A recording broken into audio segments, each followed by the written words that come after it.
Clean, Yeah, I think that was better. as always, because we're top tier here. That is right. That is right. Well, good. What is up, Relax Reps fans? Hope we're doing well on this. Almost, by the time you'll hear this, it'll be past Memorial Day. So hopefully you enjoy your Memorial Day and had some family time or whatever. Done the Murph workout. I think I'm looking forward to trying to do that on Monday. That should be interesting. Good on you. Good on you. Yeah. You and company. You having other people join in? I don't know. Maybe if Dave, if you'd like to, this is my formal invitation to you. Respectfully decline. Dave's got the cool mic in front of him too. He's looking pretty dapper there. Trying something out new here. We'll see how it goes. Yeah, I think it's going well so far. So we'll keep rocking. But yeah, maybe we'll see. I'll probably try to talk about it in our next podcast. So we'll see how it goes. Stay tuned. Absolutely. Keep watching along. But yeah. So our icebreaker for today, let me know if I butcher this because this prompt comes from you, but have you ever Frankensteined a program together, meaning taking some things here, some things there, and come up with some crazy concoction or some mix of exercises? Luke, have you done it? Yes, absolutely. That was probably the first couple of years of training, was not understanding that you can't well, I guess you can, but you can't see the results that you really want, like specific results, if you're always trying to Frankenstein things together. For a long time, I followed bodybuilding.com, and I also would pair that with Bradley Martin's workouts on YouTube. That was a big thing for me, and I didn't see any results for probably a long time. But when you're that raw to all that stuff, this was me coming out of high school and I had never lifted weights before. So I was just getting stronger from doing things, just from actually doing bench press or squats or whatever, and never doing anything in my life before. So that was okay, I was seeing results and thinking that this is how it goes. And then I got to college and I was like, okay, this is this is not how it goes. But that was a big one. And then another one for me was I started getting into our programming from Donskoff. Anthony Donskoff has a system that he kind of goes by, and kind of a logical way to keep progressing things. And I would try to pair in bodybuilding workouts or something I'd see on T Nation.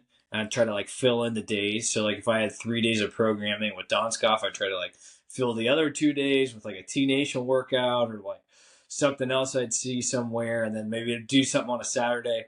And that also did not work, surprisingly enough.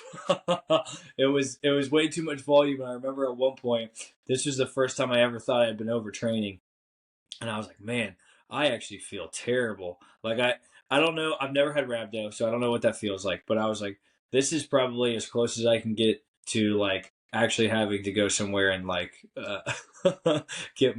get some tubes in me or something. You know what I mean? It was really bad. It was really bad. And I was like, okay, this is not the right way to go. Oh, that's what it was. It was Don Scott's workouts, and I went and did Mass. You remember Mass by Pat Davidson? That's what it was. Yep. And I was trying to do Pat Davidson's Mass 3 or 4 times a week, and also add in other workouts with Donskoff, and sometimes I just add in some mobility thing that I'd see from another guy. You know who Vernon Griffith is? Here's another couple shout outs we're putting on the podcast. But he puts out a ton of mobility stuff as well. So I would just try to piecemeal Frankenstein a whole bunch of things together, and that literally was the end of me. I was getting through that. This is right as I think I'd left that business that we were a part of, and I was just going through it. Nobody was telling me hey, that was stupid. You're an idiot for doing this. I didn't have that anymore. So, Your body was telling you.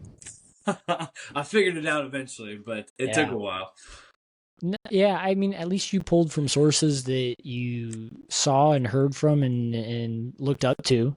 There's a silver lining there, right? I mean, it's not we know a lot of people that will take fitness advice from underqualified fitness influencers, yes, and try to emulate that, and that's dangerous. But I've also been guilty of that, much like you. Early in my coaching career, it was a matter of how much volume can I throw at a person? How much work can I give them? Because we've talked about people that really enjoy being crushed by the work that they do or feel smothered by volume.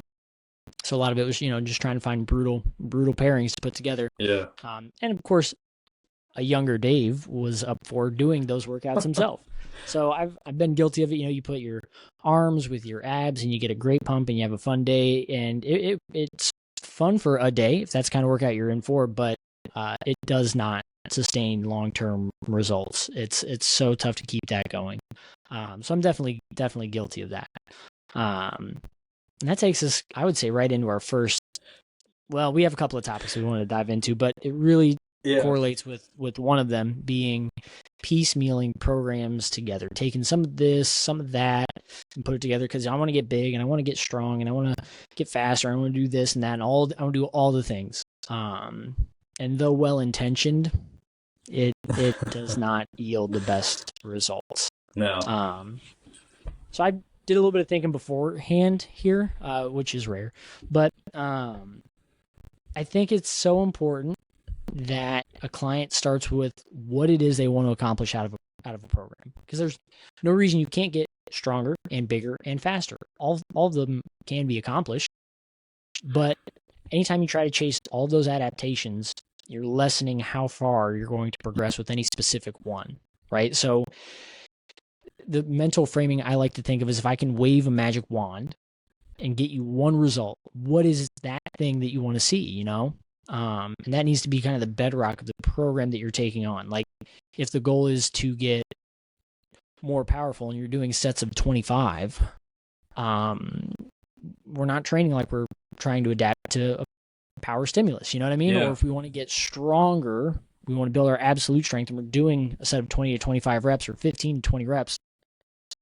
Are we working max strength? And we'll get into the 20 reps here later in the episode. But I think a lot of people want to achieve a lot, so they put those programs that have different outcomes together, and that just puts you in a real bad place. Yes, it is interesting. I think this is a bigger thing that we get in the private sector and even in the college sector as well, or in the public sector, high school, college, whatever. You get to a place where in certain parts of the season or certain parts of the year, there's specific things that you need to work on. Right now, if it's a sport, you actually like details, like you have to do this and you have a time frame to do this.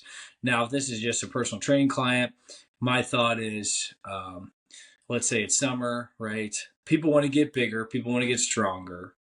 But they usually don't want to do that when it's summer and you're going to have your shirt off and you're, going to the beach or whatever, or those kind of things. You kind of have to find out what your priorities are.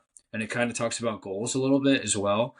But yeah, like piecemealing some of those things, like I've found that if you're spreading yourself too thin in all those directions, it can get very challenging to really hone into what the actual thing, most specific thing that you wanted to improve on was.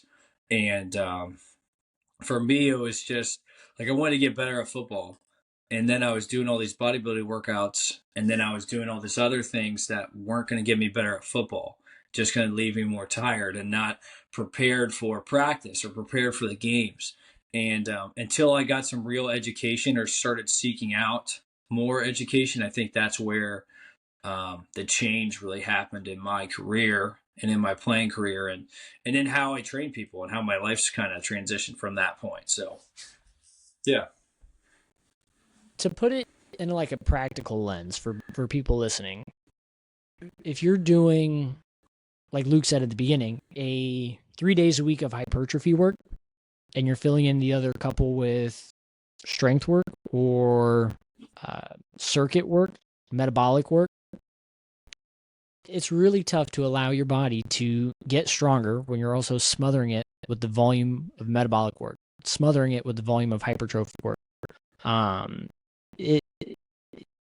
well-blended program, I think, is best left to a skilled hand. It's best left to a coach that can look at the overarching plan that we have in the month, the week, whatever, and try to figure out how to accomplish all these ends in a way that doesn't leave you feeling drained. Because we've said it so many times, the more is better mentality is so quickly leads to burnout. Yeah. So quickly leads to burnout. And I think it really does start with figuring out what it is that you want to accomplish. The one thing, and then doing that really, really well. Yeah, just stacking multiple programs just is such a. I see it happen. I see it happen a lot. And I think I'm a big proponent of believing that all programs work, but they might not work the way you want them to, right? If it's a program and they're not created equal, right? Some people can, like, you could have somebody off the street create a 12-week program or create a 4-week program, and it could be shit. But if they consistently do it and they do it really hard, they will see results in different ways. They might be stronger, they might be faster, um, but it's if you start changing things and doing things outside of what that program is, I could also see where that is going to be a big change in what it was specifically prescribed for you or for your team or for, the goal was to get stronger in this 4-week block, and you ended up running and doing really long cardio sessions 4 or 5 weeks or 4 days out of the week as well, right? So sometimes if you pull yourself way too far, and I have conversations with some of my like marathon runners and people that do really long distance running, is your deadlift's probably not going to get really strong as we're ramping up our training for our marathon or for our half marathon. Like those kind of things, like directly go opposite of each other, And I think that's an important part of this too, is having some like realistic goals and or having somebody to tell you those realistic goals and understanding that, well, this is more of what your priority probably should be, and we can we will maintain this or try to keep this the same, but we can't keep trying to push both of these two factors at the same time. Yeah, yeah.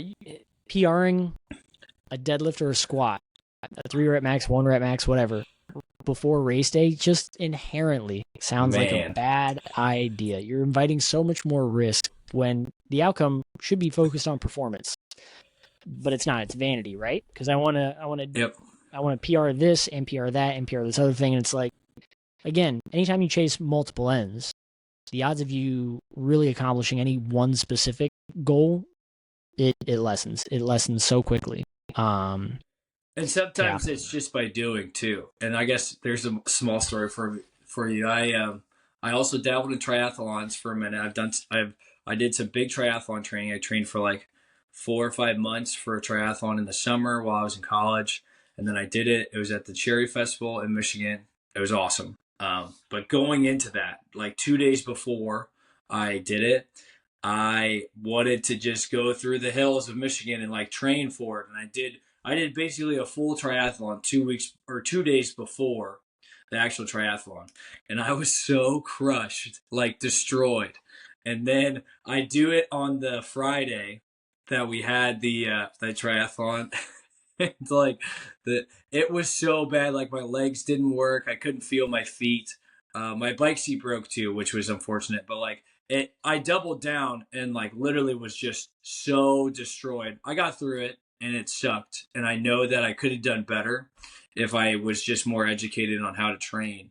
But I was too busy looking at like weird shit that I'd seen on YouTube or whatever. Like, oh well, if you drink baking soda, it will change the. If you put baking soda in your water, it'll change like the hydrogen components in your bloodstream or whatever, and you'll recover faster. Like, it was like like stupid shit, like things that like to me now looking back on that, I was like, wow, I was a fucking idiot, and I almost destroyed myself going through that process. So yeah, I don't know. Fun story. If only you had a coach that could have talked you out of it. Yeah.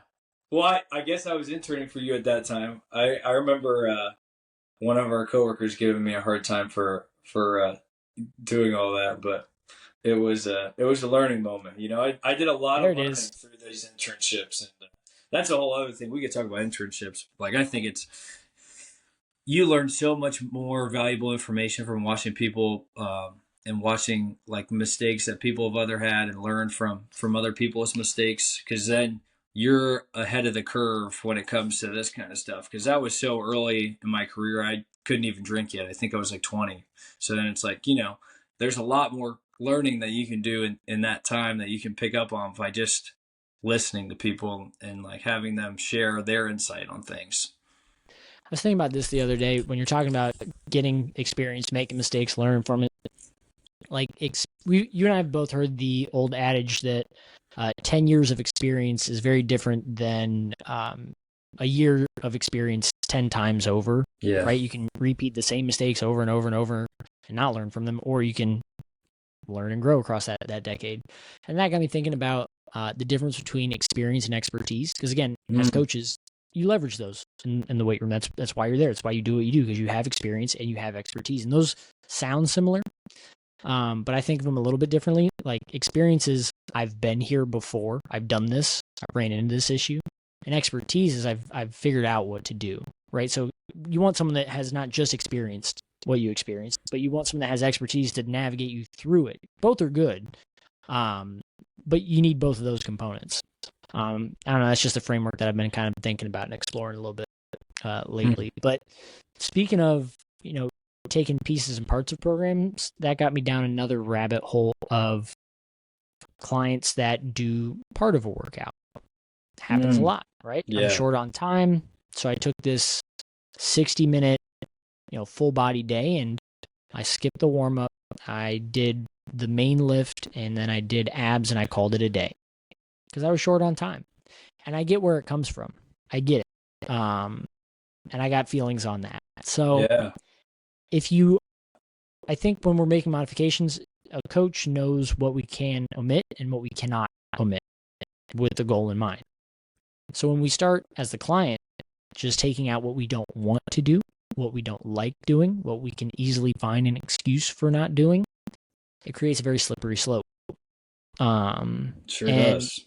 I think to those listening that are training and on the client side of the equation, if you're going into a workout thinking I need to cut it short, you need to ask yourself, why is it that you need to cut it short? Is it because you're tired?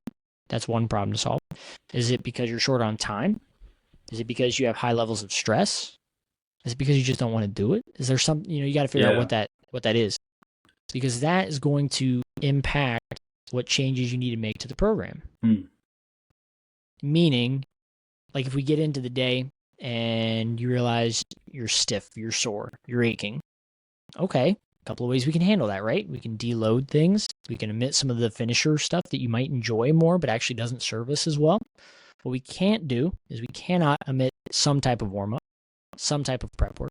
We cannot omit some kind of cool down or some period of getting back into a resting period. I mean, if you're going to go hit a 3-rep max on a bench press in an office gym and then go back to sit at the desk right after it, I mean, you're just inviting all kinds of issues and problems because you're going right from the fight or flight system to a system of rest. They do not transition so easily. So allowing some kind of cool down period, and again, recovery times. Again, understand, what are we here for? If the goal is to build strength, we're not just going to say, I don't really need recovery times. I just want to get in and work hard and do this, that, and the other thing.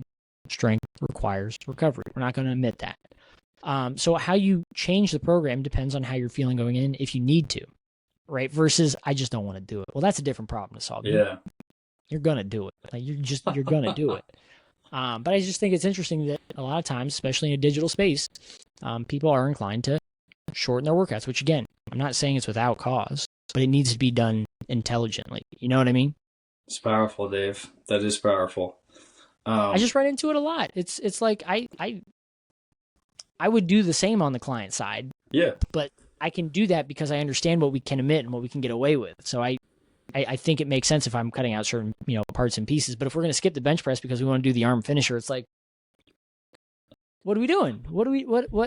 Like, you know what I mean? No, I understand that a lot too. And we have setups now where, you'll work with a client for 30 minutes and then they have the rest of the workout to do on their own. And that's kind of the accountability piece. Or sometimes if we're short on time, I'm saying you are doing this warm up on your own. And then we are moving into our first block of whatever this is together. So then there's another accountability piece of, oh, you didn't do shit. And it's like, now you wasted another 10 or 15 minutes of your session and you only have 15 minutes left. Right. And so then it's like, there's a piece there. And it comes with online too, right? Like they're paying for your product. And when they come to you and they're like, well, I'm not seeing the results I want and that kind of stuff. And I just feel like I'm in a place where I'm not moving anywhere. And you can have that conversation piece and be like, okay, well, that's funny because you haven't done a warm up in a month and you haven't done any accessories to get us to a place of building any capacity or helping our shoulders feel better because you haven't done any of the face pulls or the lat pull downs or the stuff that's at the end of the workout that you miss out on the last 20 minutes because you didn't think it was as important. And I think that's a big thing too, is that everything in a program, at least for me and you, is in there for a purpose, and it has a very specific reason to be in there. It's not just to fill time. It's not just to kind of like put something in there to say that we're doing this. There's a very specific reason and adaptation that we're trying to elicit from every single thing that's in our program. So yeah, it's good. I think what you just said was super powerful, and it's something that can get lost for sure in kind of the day and age that we are in now. Two ways that I want to kind of react to your share, because it's been a while since I've been in the in-person space, but looking at the online space, my goal whenever I'm meeting with a client or checking in with them is never to confront. It's never to be abrasive. It's never to be, like I said it a couple episodes ago, it's never the coach's place to make a client feel uncomfortable. Yeah. Never. But if you're going to bring concerns, I'm going to bring data, right? So it's like, we need to be aligned on the goals that we have. And if you just want to do arms and you accept that, buys and tries and shoulders is all that you want to work on, I got no problem as long as we're setting very realistic expectations, right? As long as we're aligned on where we're going. Yeah.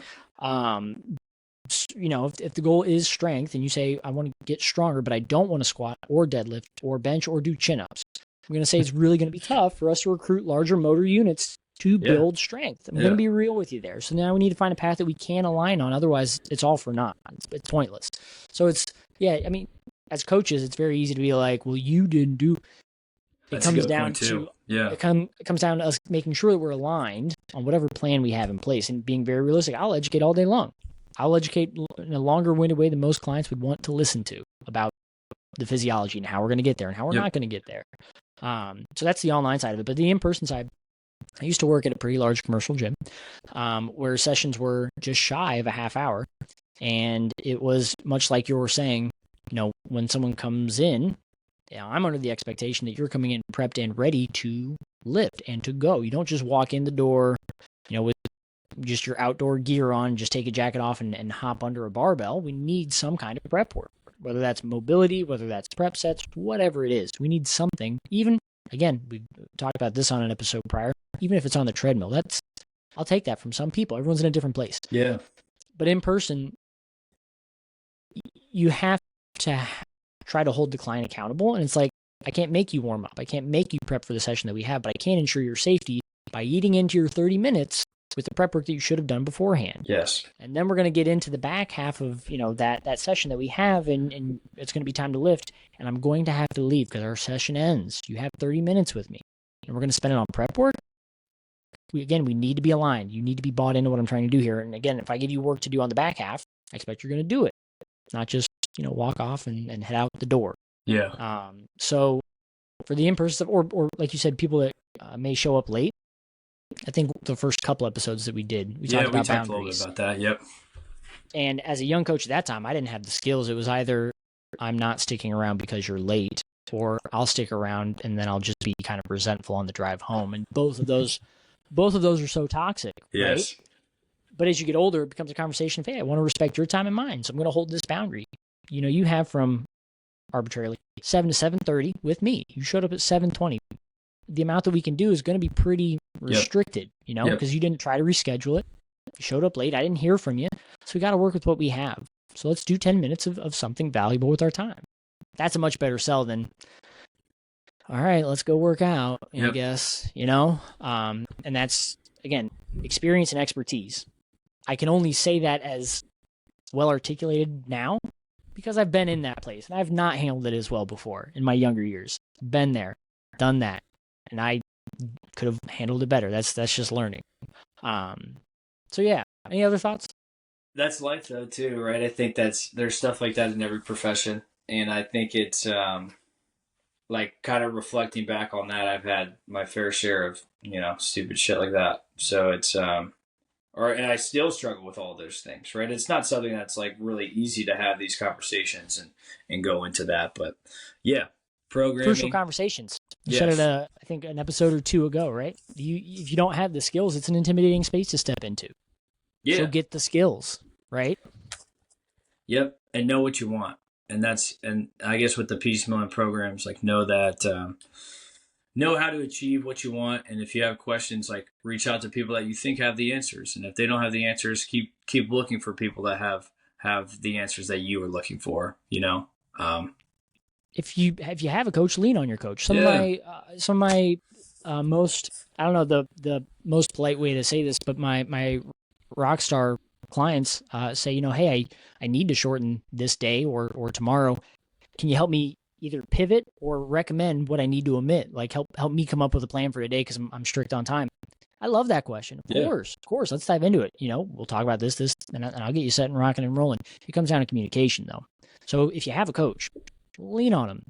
They're the one that made the plan that you're on. And if you don't have a coach, again, start with what it is that you're there to accomplish. If it's to get stronger, don't skip your bench, your squat, and your deads to get in your core work. yep, Um, Speaking of programming, the other thing we yeah, want to talk about is 1x20. I've heard it from some coaches prior, and then you brought it up as well. It's a program that I was not and am not super familiar with. Did a bit of homework to kind of try to better understand it. Do you want to go with your thoughts here first? yeah. This is a bigger, I think, thing in maybe the college sector. Maybe it's turning that way in the private sector as well. But this is familiarized by Dr. Michael Yesis. He's kind of old timey strength conditioning fitness specialist. He's made a ton of research out, and he's famous for working with Evander Holyfield and who else, like Todd Marinovich, some of the people from like the 80s that were like really big, famous athletes. But this 1x20 approach is every exercise that you do in the program, and this is usually not just a 1 day program. It's probably like I want to say 3 days a week of programming, and it's every exercise is just 20 reps, one set, and then you move on to the next exercise, and it's usually 15 to 20 exercises.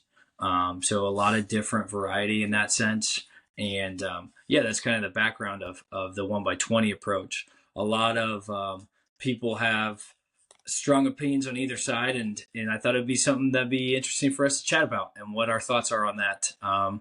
And yeah, because I definitely have some opinions, and I think Dave, you might be different or similar. I think we sometimes we fall on either side of the coin here. So yeah, So I like it for some populations. I like it for the idea of weight loss because we're talking about a lot of movement, right? Again, if we're going to focus on press and then a lunge and then some pull and then some kind of hinge or squat, we're getting a lot of large muscle groups working for quite a bit of volume. Like you said, if we're going to do a couple handfuls of exercises with that volume, we're going to be moving a lot.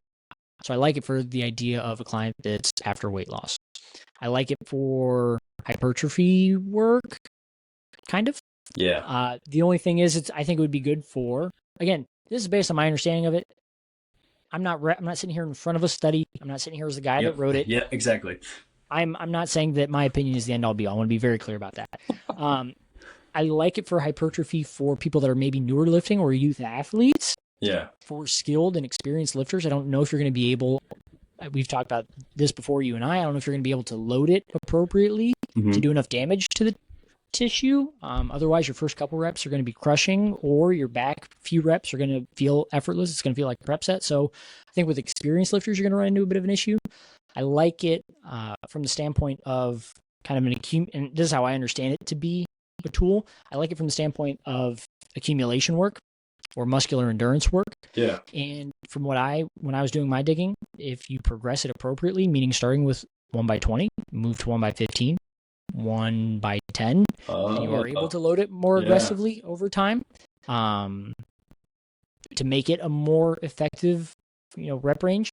So I like it for accumulation work, muscular endurance work, hypertrophy work for beginners, and weight loss. What I don't think it has a whole lot of payout for is max effort type strength work. And I don't think it's meant to be that. I'm not trying to sit here and say that it's built for that and it fails. I'm not saying that. I don't think it's built for it. So I wouldn't recommend that to someone that says, I want to get stronger. I want to increase my 1 rep max on bench. So I'm going to do 1 by 20.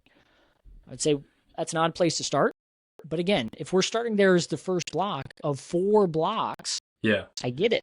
I get it. But if you're going to tell me I'm starting 1 by 20, I'm going to bench press for my 1 rep max at the end, I think there's better places for us to start.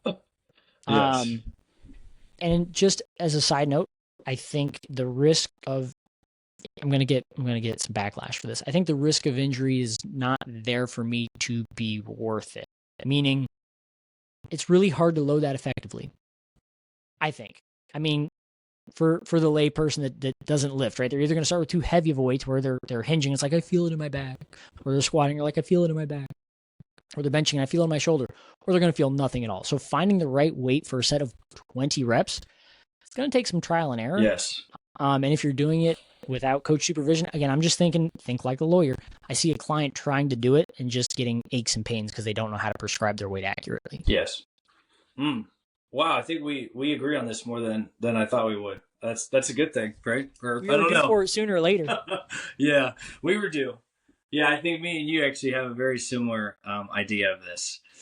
For me, if I was ever going to use this, it would be after the season's over, and let's say it was an abrupt ending, like you were with the team and they did not have a great season and they did not make it to the playoffs, and they were still expected to be there for like 2 or 3 more weeks because that was still the expectation that they were supposed to win, right? So for me, it's like, okay, there's really not a lot of work that we can do because they've been crushed, and the intensity, like we've been talking about, the intensity can't be high because they'll be shot, and like I'd be nervous about like injuries and those kind of things, right? Or overuse and those kind of things. So I would do maybe a 2-week block of the 1 by 20 and then move on to something that's more the intensity is higher.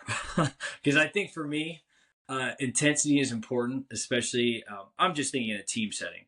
Intensity, you control the intensity, and you control that by the programming, by the atmosphere, by all the things. Like there's a lot of different ways that you create that.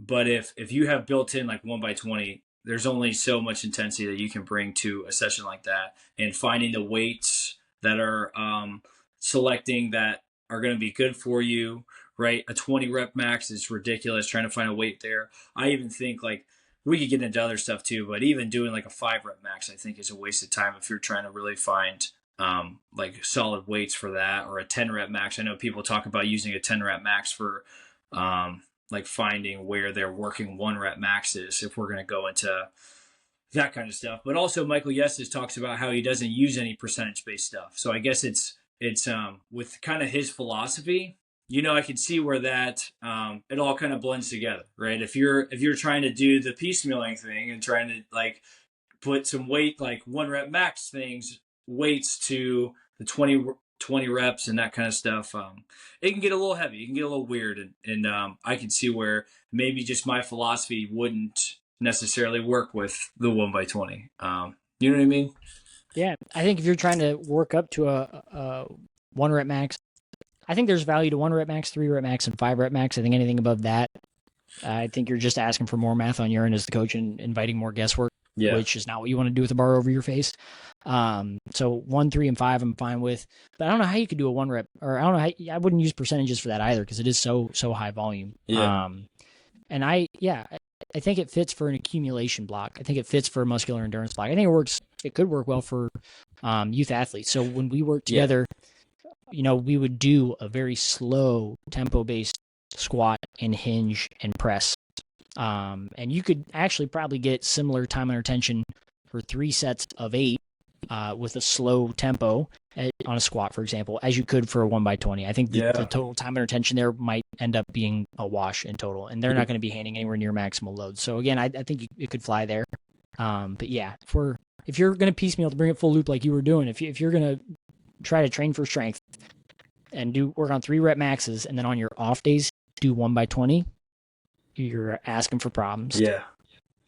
Yeah, and it's we've used it in the past for like recovery purposes, but then like looking back on it, it's like, well, I think if we're just going to do that, we might as well just do something that's completely different, because then the time under tension, like you're saying, is still pretty high, right? So it's I don't know, To you know your what I point, mean?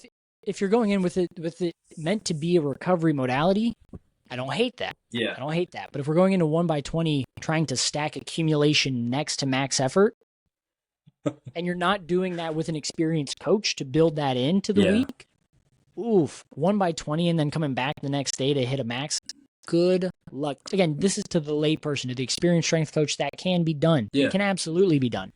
But it's not by chance that happens on the schedule. No, yeah, So again, it all comes back to know the program you're doing, know why you're doing it, know what you can omit and should omit. And again, I was kind of not a big fan of this program, knowing not much about it, doing some digging. I don't dislike it. I may come to use it someday. So any program that you look at face value, it may not hold water, but you have to sort that out for yourself. Dig into it. We've said it before. Start with what it is you're trying to accomplish.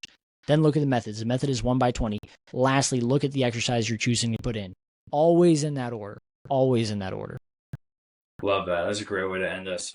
Yeah, this was a good full circle, like kind of holistic podcast we did today. So yeah, and if you have anything that you'd love for us to talk about or put into the comments and have your thoughts and opinions on these things, please tell us. Let me know what your 1x20 opinion is. Let me know what the stupidest shit you've done trying to piecemeal some workouts together. You know, that'd be awesome. So yeah. Write in. Write it in. 3, 2, 1. See ya.